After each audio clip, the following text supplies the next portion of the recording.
President Song Dae-hong. So now we will continue our keynote speech. Please allow me to introduce the esteemed Mr. Loberia Oliveira Silva, Executive Director of International Coffee Organization. He has over 25 years experience in the coffee industry, including former Director of Coffee Department, Brazilian Minister of Agriculture, Livestock, and Food Supply, Commodity Secretary in Brazilian Minister of Development Industry and Foreign Trade, and Executive Secretary of Brazilian Chamber of Foreign Trade. Mr. Silva will deliver the keynote speech on the topic of emerging issues and changes for the sustainability of the global coffee industry. So ladies and gentlemen, please welcome Executive Director Loberia Oliveira Silva.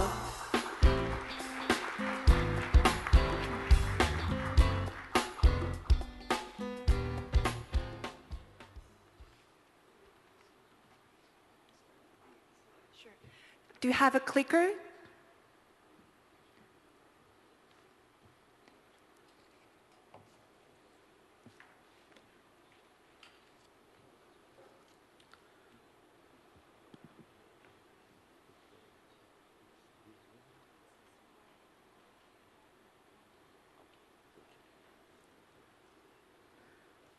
Good morning, ladies and gentlemen. My friend Danny Shin, Chair of the World Coffee Leaders, Mr. Hong, that last year also welcomed me here in Seoul, my friend Andrea Illy, Chairman of Illy Café, and Chairman of the Market and Promotion Development Committee of the ICO. My friend Rick Reinhardt, President of the Specialty Coffee Association of America and Chairman of the Private Sector Consultative Body of the ICO. As you all know, we all know, the ICO is well represented here in this meeting, and it's a pleasure for us to be participating in the World Coffee Leaders 2014. The global coffee sector faces today a rather paradoxically dilemma. Whilst on one hand we have good prospects of continuous increases in demand, notably in emerging markets, but also in more traditional ones, production has suffered from underinvestment, poor production, and adverse climatic conditions. As a result, the coffee supply chain remains a highly vulnerable one, prone to extreme volatility and in need of effective leadership if we are to ensure its long-term sustainability. We talk here of the three pillars of sustainability: the economic, the social, and the environmental. We have over 25 million farmers in the producing countries. More than 10% of the exports for several of the least developed countries come from coffee. And the global industry is worth $173 billion, while the global trade of coffee, green coffee, is $19 billion. In terms of the social impacts of sustainability, 95% of the coffee production is in developing countries. 70% of the production comes from smallholders' farms. And 50% of the workforce are women. Environmental. We have the sequestration of carbon. That's something that Illy Café worked very much and has studies very profound and serious about the matter. There is the small footprint on 11 million hectares, 0.2% of the agricultural lands, and coffee is the leader in sustainable crop production.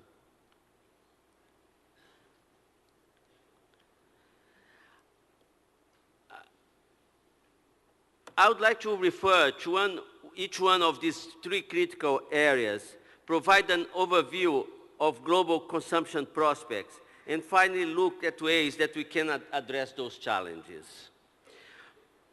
Without a doubt, climate change has emerged as one of the most severe threats currently facing the coffee industry. Coffee needs relatively specific conditions in order to thrive. A certain temperature, altitude, rainfall, which is why the best coffees grow only in certain countries, at certain altitudes, under certain conditions. A rising global temperature and changing climate threatens the availability of these conditions. We can see here in this slide the question of the temperature change observed in coffee regions. And the source is the International Panel on Climate Change of the United Nations. It's not, however, just a question of degradation in quality, but that of sudden outbreaks of pests and diseases with its consequent severe implications on the livelihoods of hundreds of thousands of small and medium-sized coffee farmers. It's well known the effect that the coffee leaf rust had in Colombia because of the heavy rainfall occurred during 2007 and 2010. It took all these years for the Colombians to recover their crop. We are now seeing a relatively modest crop in Colombia compared to the size of that they had 7 years ago. We had also in Central America, it's well known that coffee farmers in Central America have seen their crops devastated by the outbreak of coffee leaf rust, affecting over 50% of the farms, damaging 20% of the production, and costing them over $500 million in lost revenue alone. I personally visited all the countries affected last year and could see the devastating effects of the coffee leaf rust in their production. This is going to have particular implications for the specialty coffee industry, as Rick Reinhardt will be addressing about later today. These adverse climatic events occurring in the past 7 or 8 years have only intensified the difficulties that underfinanced coffee farmers have experiencing for a long time. The truth is, millions of these farmers lack sufficient credit. This is partially due to the many challenges and non-negligible costs that formal lending institutions face when serving rural and sometimes far apart markets, and partially because of the inability of the coffee farmers and other coffee supply chain actors to manage risk.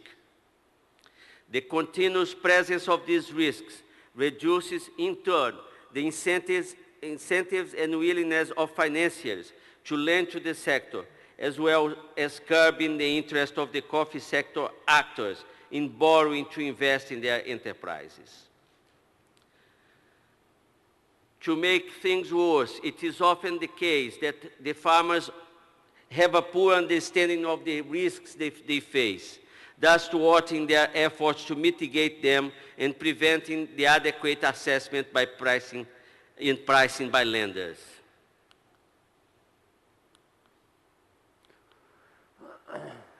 We created at the International Coffee Organization the Consultative Forum on Coffee Finance, and we have working together with small farmers associations to try to overcome the vulnerability of coffee farmers to access to financing risk. Because in the two graphs we can see that the perceived funding risks is absolutely opposite to access to funds from each part of the global chain.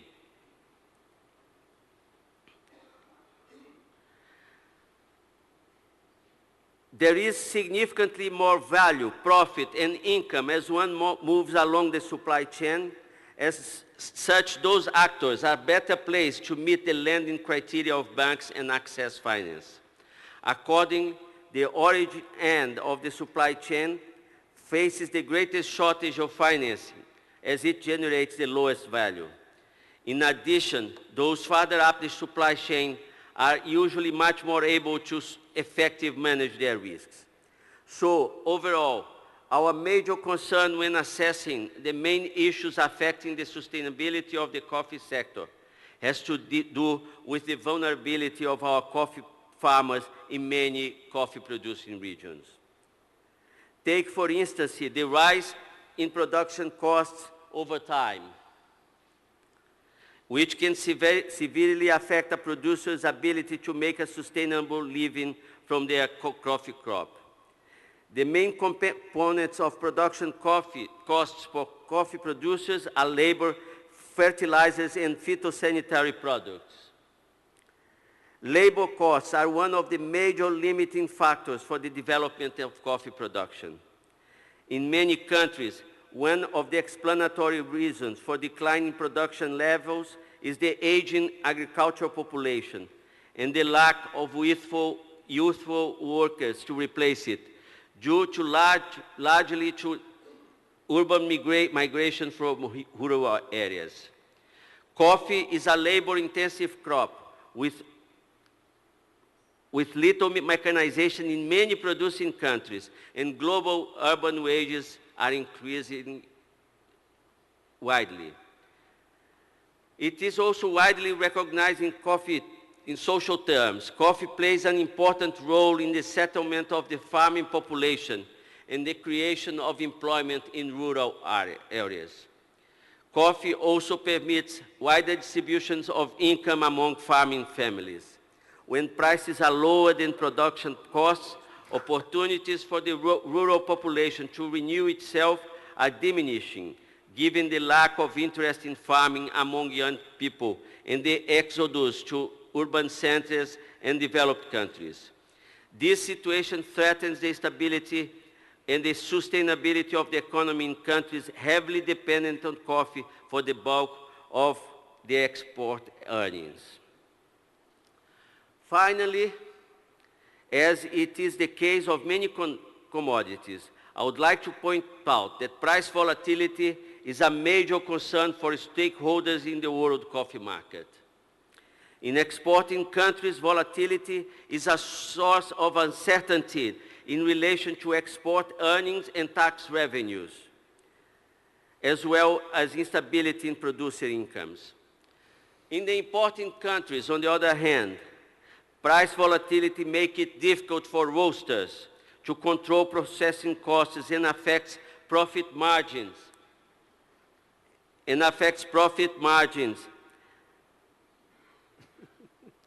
For traders and stockholders, making their activities less attractive.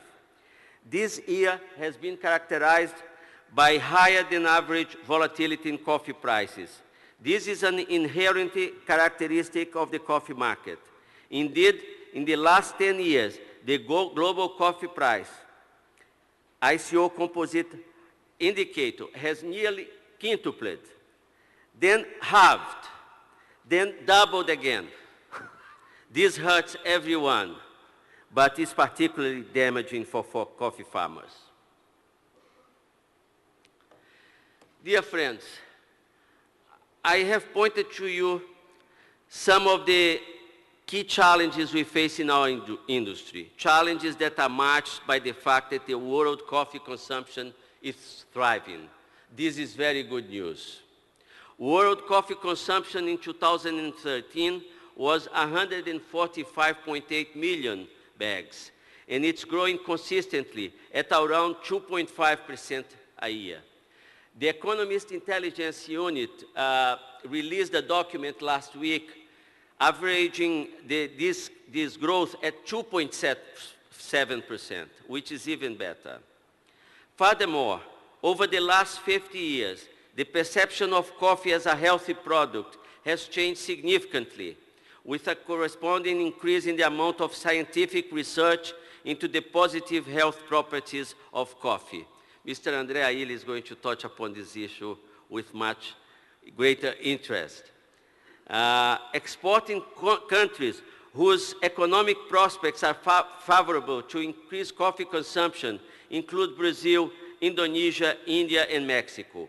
Living standards in some coffee exporting countries continue to improve, creating a strong potential for growth in domestic coffee consumption, given an expanding middle class.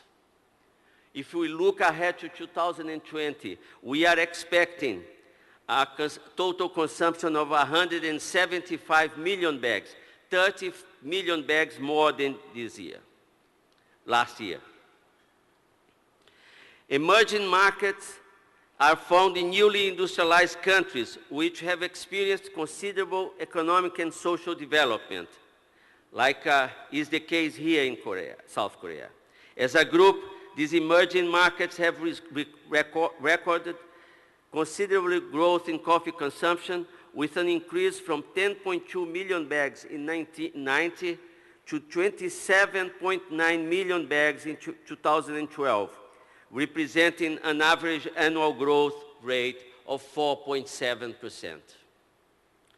So, although some traditional markets are growing only modestly, with consumption appearing to have reached saturation point in many countries, there still exist several dynamic niche opportunities for producers to benefit from, such as specialty and certified coffees.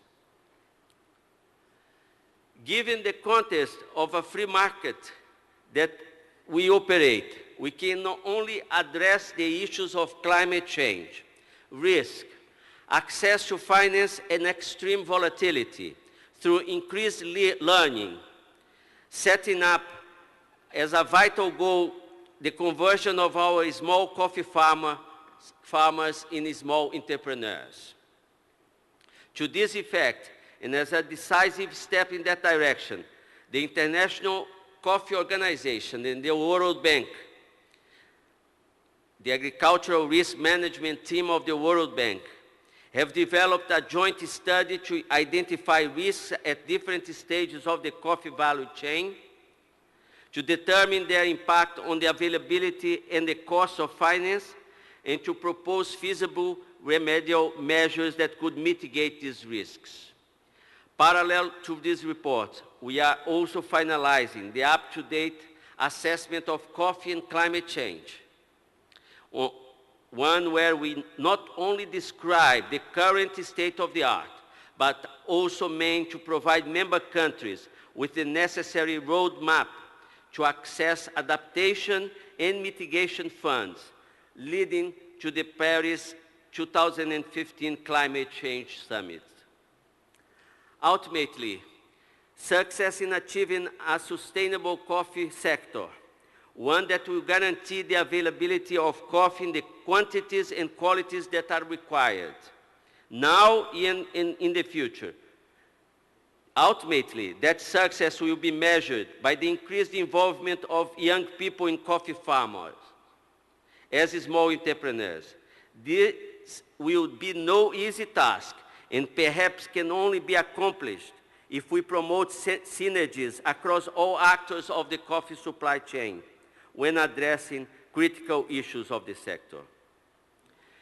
In this regard, the ICO is pushing for a shared vision that can foster a structured collaboration among the supply chain, among companies, donors, NGOs, governments, and research to address sustainability for the benefit of coffee farming communities. We believe the future means building a collaborative, multi-stakeholder effort in coffee, a groundbreaking opportunity for a structured public-private collaboration. Anchored in the belief that the coffee sector can pioneer new way of working together for a better future for coffee farming, I would like to highlight three key opportunities along the following lines. First, putting in place a truly innovative and participatory model for effective partnership and collaboration between government and coffee-producing countries, the private sector, the civil society, aiming at farmers' benefits and solutions to systemic sustainability issues through joint agenda identification. Second, obtaining more and better aligned funds and investments for coffee by donors, funders, banks, investors, guided by the national developed and defined coffee strategies between public and private coffee stakeholders. And third, promoting an aligned vision and contribution to sustainable coffee farming from supply chain interventions driven by the mutual collaboration between public and private sector in coffee.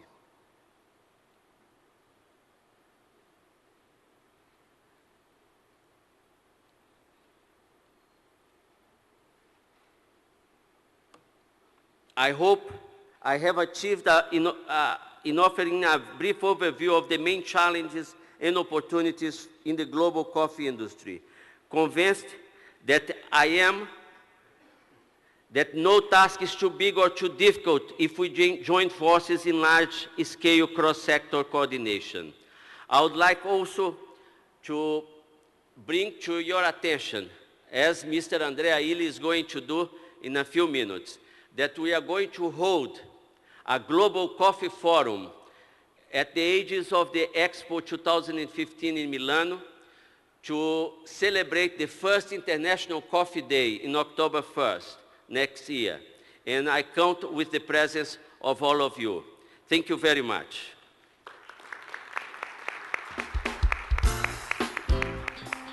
Thank you, Executive Director Silva. And before moving on the next plenary session, I'd like to inform you the announcement of the 13th Seoul International Coffee Show. The Seoul International Coffee Show is hosted by Exforum and Monthly Coffee. It will be held from tomorrow until Sunday. With your ID pass of the World Coffee Leaders Forum, you can get the free pass of this coffee show. Seoul Coffee Show will be held here in COEX Exhibition Hall, A, B, C, D, all the exhibition hall. And 520 corporations participated and 120,000 visitors are expected. Not only exhibitions, but various competitions, seminars, and experience zones have been ready for you, so we expect many of you join us. And this coffee show is related all the bakery, dessert items, and all the coffee industries, all the professionals and experts together and sharing the ideas and have a mutual network among them. And can I So see now the pages I'd somewhere? like to move on to the plenary How can I see session. the Our first presentation? speaker will be Mr. take Andrea Illy, Chairman and CEO of Illy Coffee SPA. Under his leadership, the company has expanded its global penetration from 29 countries to 140 countries and increased revenue by more than 130%. Okay. He will give us a speech titled Creative Development in the Future of Espresso Market. So please welcome the chairman. Okay, so the chairman will give you the speech in the plenary session 1. So please welcome the chairman, Andrea Illy.